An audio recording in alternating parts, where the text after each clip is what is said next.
सो आज पार्लियामेंट में निर्मला सीतारमण जी ने इंटरिम बजट 2024 पेश किया।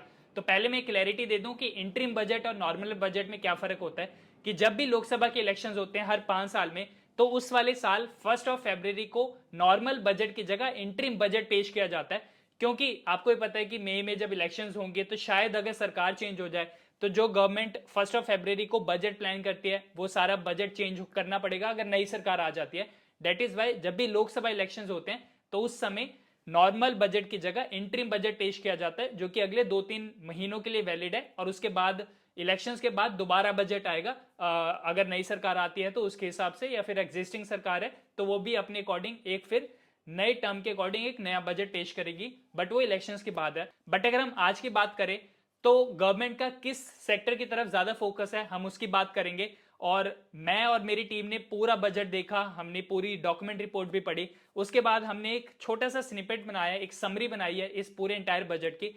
तो सिर्फ आपको ये वीडियो देखनी है and I can assure you कि ये वीडियो के बाद आपको इस बजट के बारे में सब कुछ पता लग जाएगा। सो बिना टाइम वेस्ट करते हुए वीडियो स्टार्ट करते हैं, बट एक छोटी सी रिक्वेस्ट कि प्लीज इस वीडियो को लाइक जरूर कर दें, बिकॉज अगर आप लाइक करते हैं तो यूट्यूब ये वीडियो को और लोगों तक पुश करेगा। तो चलिए मैं आपको स्क्रीन रिकॉर्डिंग के साथ आज के बजट की पूरी समरी देता हूं। सो चलिए हम पहले कुछ मैक्रो इकोनॉमिक्स की बात करते हैं। तो गवर्नमेंट ने फाइनेंशियल ईयर 2024 के लिए टोटल एक्सपेंडिचर का जो एस्टिमेशन दिया वो था लगभग 45 lakh crore rupees. And financial year 2025 के लिए जो हमारी नॉमिनल जीडीपी ग्रोथ है उसको गवर्नमेंट टारगेट सेट कर रही है 10.5% का, जो कि काफी अच्छा है। एंड जो फिजिकल डेफिसिट फाइनेंशियल ईयर 2024 में जो अभी फाइनेंशियल ईयर खत्म होने वाला है उसमें गवर्नमेंट ने एस्टिमेट किया है कि वो 5.8% होगा। And previously last financial year में वो 5.9% था। एंड अगले फाइनेंशियल ईयर के लिए यानी फाइनेंशियल ईयर 2025 के लिए गवर्नमेंट ने उसको 5.1% पे प्रोजेक्ट किया। एंड उससे अगले फाइनेंशियल ईयर के लिए गवर्नमेंट ने 4.5% पे प्रोजेक्ट किया। फिजिकल डेफिसिट जितना कम हो उतना उस इकोनॉमी के लिए अच्छा होता है। तो ये अच्छी बात है कि गवर्नमेंट आने वाले साल के लिए फिजिकल डेफिसिट को कम करना चाहती है। अब हम बात करते हैं कि किन सेक्टर्स और स्टॉक्स को ज्यादा एलोकेशन मिली और किस तरफ गवर्नमेंट का ज्यादा फोकस है।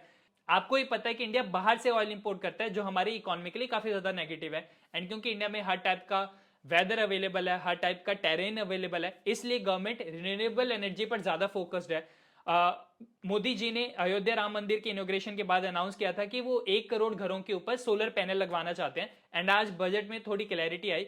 सो गवर्नमेंट का बेसिकली पर्पस ये है कि जिन भी घरों में थोड़ी एम्पल स्पेस हो रूफ टॉप सोलर पैनल लगाने के लिए, वहां पे गवर्नमेंट सपोर्ट करेगी आपको। एंड वो फैमिली ऑब्वियसली अगर सोलर एनर्जी पर डिपेंडेंट हो जाती है तो वो 15 से 18 हजार रुपए in terms of electricity cost save करेगी। एंड गवर्नमेंट भी उन 1 करोड़ फैमिलीज को मोटिवेट करने के लिए 300 यूनिट्स ऑफ फ्री इलेक्ट्रिसिटी देगी हर महीने। सो बेसिकली ऐसे होगा कि गवर्नमेंट आपके जो छतों की स्पेस है उसको यूज करना चाहती है एंड आपको मोटिवेट करना चाहती है कि आप वहां पे पैनल लगवाओ। एंड देन वो इस इलेक्ट्रिसिटी को ग्रिड पे लेके जाएगी एंड वहां से आपको इलेक्ट्रिसिटी प्रोवाइड करेगी। एंड उसमें जिन फैमिलीज के ऊपर सोलर रूफ टॉप पैनल्स होंगे उनको 300 यूनिट्स ऑफ फ्री इलेक्ट्रिसिटी हर महीने वो देगी।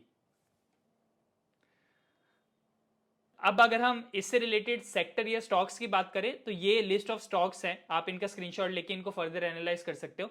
तो ये सोलर एनर्जी और इन जनरल रिन्यूएबल एनर्जी पर काफी फोकस्ड है। गवर्नमेंट ने ये भी बोला कि वो 1 गीगावाट ऑफ विंड एनर्जी भी बनाना चाहते हैं। तो गवर्नमेंट का सोलर विंड और हाइड्रो एनर्जी की तरफ काफी ज्यादा फोकस है। सेकेंड हम बात करते हैं कैपिटल एक्सपेंडिचर की। तो लास्ट ईयर गवर्नमेंट ने 10 लाख करोड़ का कैपेक्स अनाउंस किया था। अब कैपेक्स का मतलब होता है कि government land, building, machinery, infrastructure बनाने पे, रोड रेलवेज बनाने पे स्पेंड करना चाहती है। अब ये नंबर जितना ज्यादा उतना इकोनॉमी के लिए अच्छा है, क्योंकि ये सारा इंफ्रास्ट्रक्चर जल्दी जल्दी बनेगा फिर इकोनॉमी में। अब आप इन जनरल किसी न्यूज हेडलाइंस पढ़ेंगे तो वो बोलेंगे कि 11.11 लाख करोड़ का कैपेक्स अनाउंस हुआ है। एंड ये अभी तक की हमारी हिस्ट्री में सबसे ज्यादा है, because this is almost 3.4% of our GDP. But problem यह है कि अगर आप लास्ट 4-5 सालों का कैपेक्स का डेटा देखेंगे तो फाइनेंशियल ईयर 2021 में जो इंक्रीमेंटल परसेंटेज था वो था 26%, यानी उससे पिछले साल से।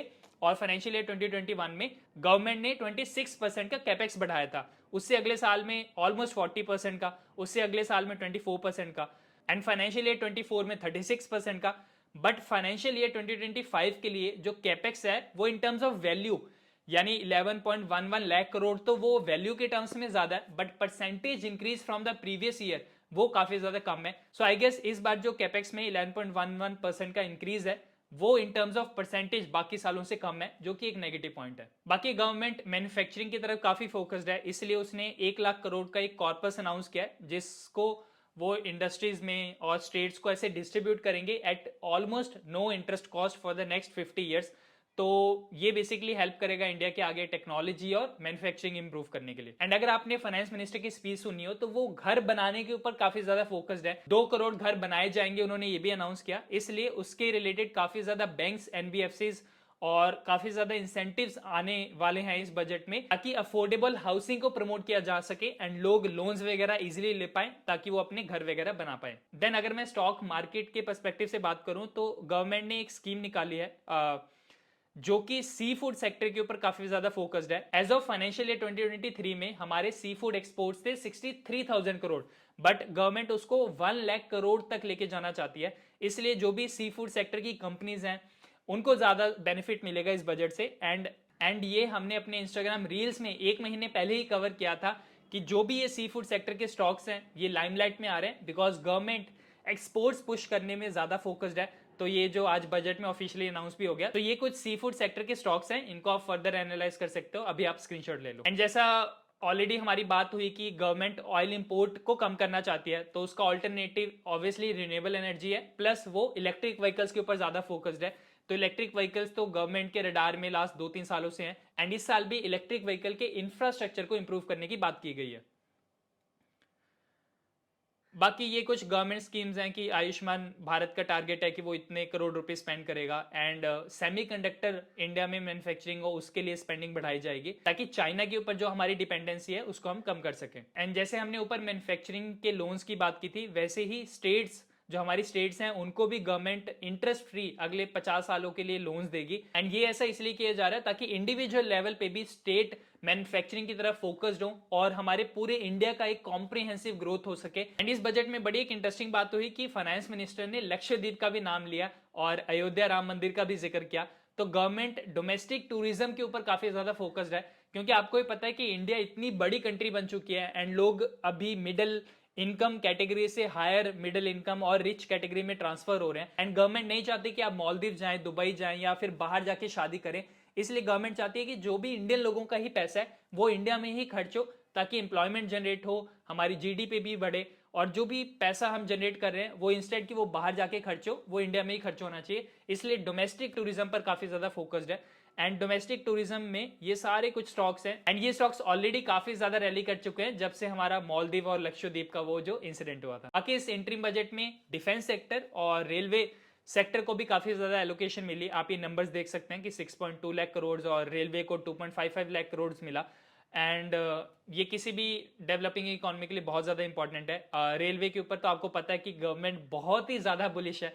लास्ट 1.5-2 सालों में तो रेलवे के स्टॉक्स भी बहुत ज्यादा भागे हैं, एंड ये कुछ बेसिक रेलवे स्टॉक्स हैं जो ऑलरेडी काफी टाइम से भागते आ रहे हैं। एंड ये ऑलरेडी एक्सपेक्टेड था कि इंटरिम बजट में रेलवे के लिए काफी ज्यादा कैपेक्स, कैपिटल एक्सपेंडिचर अनाउंस होगा, इसलिए कोई ये नया बात नहीं था कि रेलवे के सेक्टर के लिए इतना एलोकेशन मिला। एंड क्योंकि ये इंटरिम बजट है और आगे लोकसभा इलेक्शंस भी हैं, इसलिए गवर्नमेंट ने कुछ मेजर चेंजेस नहीं किए हैं। डायरेक्ट और इनडायरेक्ट टैक्सेस में, स्लैब्स में कोई बेनिफिट या कोई चेंजेस नहीं आए हैं, इसलिए ये काइंड ऑफ एक पॉपुलस बजट था। आप बहुत ज्यादा कुछ एक्सपेक्टेशन रखेंगे इस बजट से तो शायद आपकी ही गलती होगी। तो ये एक पूरी समरी थी इस बजट की, एंड ये बजट काफी ज्यादा छोटा था as compare to previous other budgets. Normally budget 2-2 घंटे तक चलते थे पार्लियामेंट में, बट ये बजट सिर्फ 57 मिनट्स तक ही चला। तो ओवरऑल अगर इस बजट को मैं समअप करूं तो ये बजट काफी ज्यादा पॉपुलस था। गवर्नमेंट ने कुछ खास चीजें नहीं अनाउंस की, बिकॉज वो ज्यादा फोकस्ड है अभी लोकसभा इलेक्शंस की तरफ। एंड जब वहां पे इस गवर्नमेंट की अगर थर्ड टर्म आ जाती है, बीजेपी दोबारा इलेक्ट हो जाती है, तो आई गेस तब ज्यादा बेटर इंसेंटिव्स और अनाउंसमेंट्स आएंगे। I guess we have to wait for another 3-4 months. So hopefully आपको ये हमारी क्विक समरी अच्छी लगी होगी। तो वीडियो अच्छी लगी तो प्लीज इस वीडियो को लाइक जरूर कर दें। एंड अगर आपको ये स्नैपशॉट, ये समरी चाहिए तो प्लीज हम कल एक बजट के ऊपर फ्री सेशन करने वाले हैं, तो वो आप डिस्क्रिप्शन में उसको ज्वाइन भी कर सकते हैं। एंड ये सारा कंटेंट और इन डेप्थ और हम एनालिसिस करेंगे बजट की, बिकॉज ये वीडियो तो 15-20 मिनट की होगी, बट हम कल जो सेशन करने वाले हैं बजट के ऊपर वो 2 घंटे का है, एंड वो एब्सोल्युटली फ्री है। तो प्लीज आप डिस्क्रिप्शन से उस सेशन को ज्वाइन कीजिए, एंड ये सारा कंटेंट, ये सारा जो भी मैंने आपको बताया, ये हम आपको फ्री में भी वहां पर पीडीएफ की फॉर्म में दे देंगे। एंड अगर हमारा कंटेंट आपको अच्छा लगता है इंस्टाग्राम पे और यूट्यूब पे, तो प्लीज चैनल को सब्सक्राइब भी जरूर कर दें। जब आप सब्सक्राइब करेंगे तो हमें थोड़ी और मोटिवेशन मिलती है अच्छे से अच्छे कंटेंट बनाने के लिए। बाकी मैं कमेंट में जानना चाहूंगा कि अगर आपको 10 में से इस बजट को रेट करना हो तो आपके अकॉर्डिंग इस बजट को आप कितनी रेटिंग्स देंगे, तो एटलीस्ट पता करते हैं कि आपको ये बजट कैसा लगा। तो मिलते हैं नेक्स्ट वीडियो में, तब तक के लिए bye bye and as always keep learning.